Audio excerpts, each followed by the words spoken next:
Welcome to Samba Samba. Enjoy the video. You have Chrome installed and a desktop ready. Now make the launcher. Right-click the desktop, pick New, then Shortcut, and paste https://www, google.com as the address. Name it Google Search so you spot it fast. Once done, the shortcut opens Google in one click. That's your base. You need this to progress to an interactive search bar, so make sure the shortcut works. Test it now by double-clicking. Chrome should open to Google immediately. Next, make the shortcut accept live queries. You'll create a PowerShell script that prompts you for text, encodes it, then launches Chrome to https://www, google.com/search. Q equals encoded query.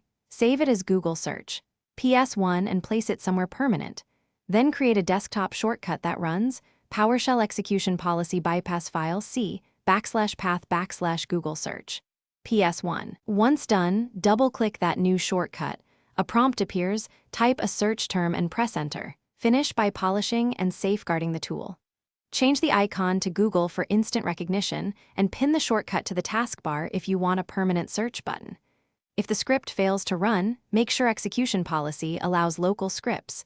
You can use remote signed or run the shortcut as administrator to test. Also confirm the Chrome exe path inside the script. If wrong, Chrome won't open. One key troubleshooting tip. If the prompt shows then nothing opens, correct the executable path and rerun immediately. Thanks for watching. Consider subscribing if we helped you.